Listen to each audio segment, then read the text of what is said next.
আজকে জানো ইরান ইসরায়েলের যুদ্ধের ভাব চক্কর দেখে মনে হচ্ছে যে পৃথিবীর তৃতীয় বিশ্বযুদ্ধ খুব সন্নিক সময় চলে এসেছে। মালহামার যুদ্ধের ব্যাপারে হাদিস, আজকে ইরানিরা জিতবে না ইসরায়েল জিতবে আমরা জানি না, তবে হাদিস প্রমাণ করে মুসনাদে আহমদের 22,387তম একখানা হাদিস, রসুল করিম সাল্লাল্লাহু আলাইহি সাল্লাম বলেন, খোরাসান থেকে কালো পতাকাবাহী একদল সেনাবাহিনী আসবে, যারা যুদ্ধ করতে করতে তাদের পতাকা নিয়ে এসে বাইতুল মুকাদ্দাসের ছাদে উড়িয়ে দিবে। এদের প্রতিরোধ করার কোনো ক্ষমতা সারা পৃথিবীর কোনো বিজাতির থাকবে না। এরা হবে আল্লাহর বিজয়ী দল। জোরে সোরে বলছি সুবহানাল্লাহ। আশ্চর্যের কথা হলো নবীজি বলে গিয়েছেন 1446 বছর আগে। খোরাসান কোথায়? ইরান, আফগানিস্তান এবং তুর্কমেনিস্তানের কিছু অংশ। বলেন আফগানিস্তানের লোকজন মুজাহিদরা মাথায় কি পাগড়ি পরে? কালো পাগড়ি। এই তো কালো পাগড়িওয়ালাদের দেশ চলে এসেছে।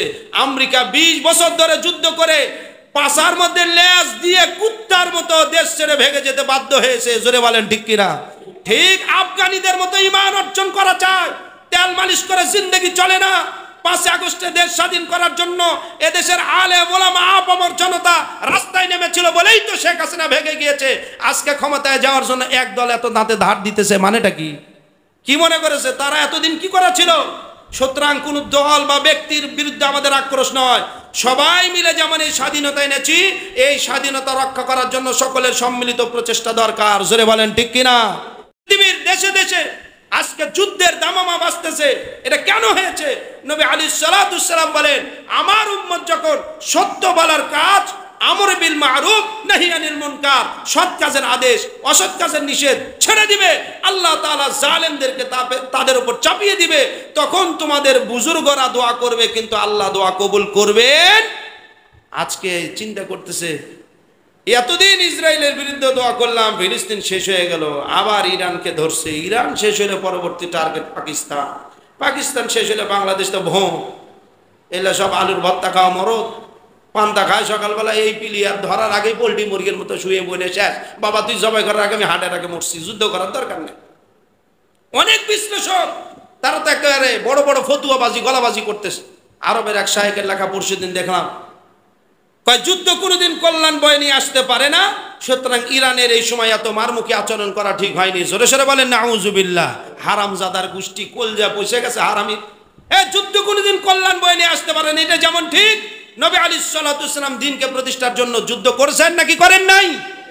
আজকে কিতাবের মধ্যে যুদ্ধের অধ্যায় রয়েছে, হাদিস পড়ানো হচ্ছে মাদ্রাসায় মাদ্রাসায়, কিন্তু যুদ্ধের ব্যাপারে কথা বললে আলেমরা পর্যন্ত বলে এ হুজুরের মাথার স্ক্রু ঢিলে গেছে, এখন কি যুদ্ধের টাইম, এখন কি যুদ্ধের ওয়াজ করার টাইম, এ তো জঙ্গি বাংলা ভাই শাইখ আব্দুর রহমান হইছে।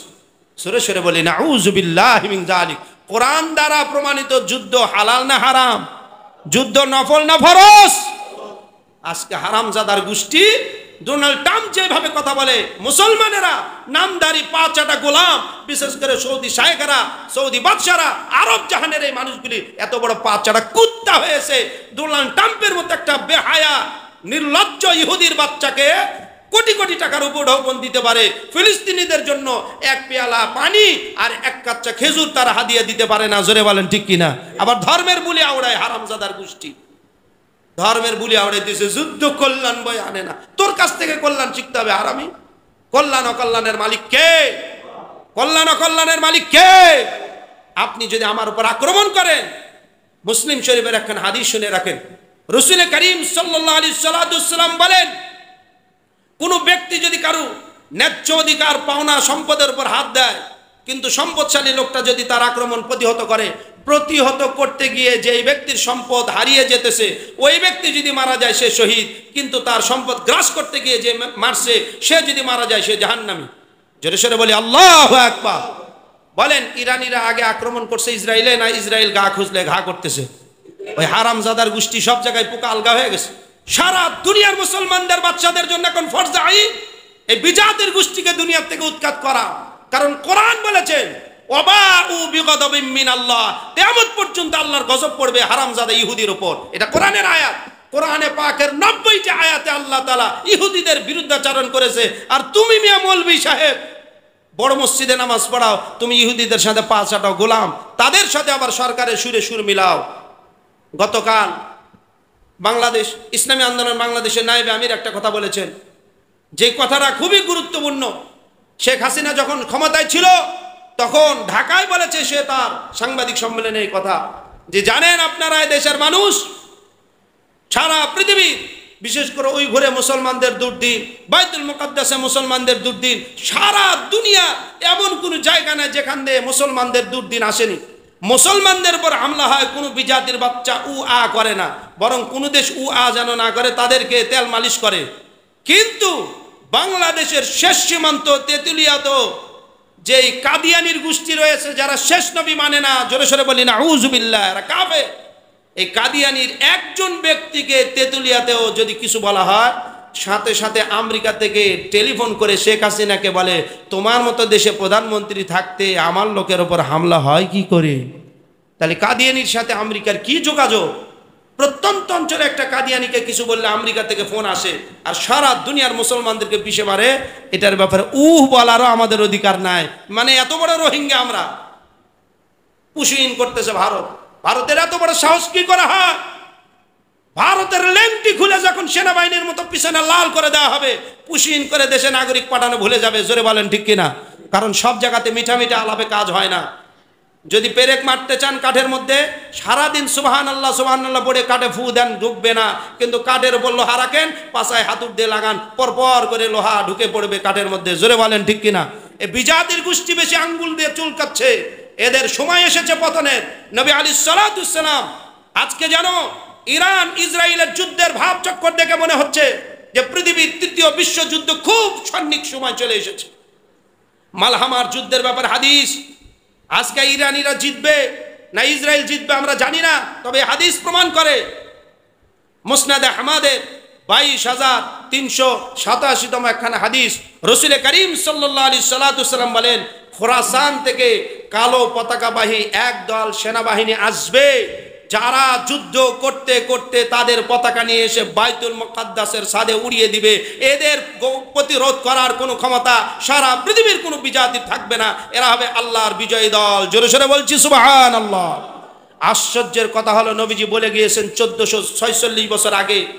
খোরাসান কোথায়? ইরান, আফগানিস্তান এবং তুর্কমেনিস্তানের কিছু অংশ।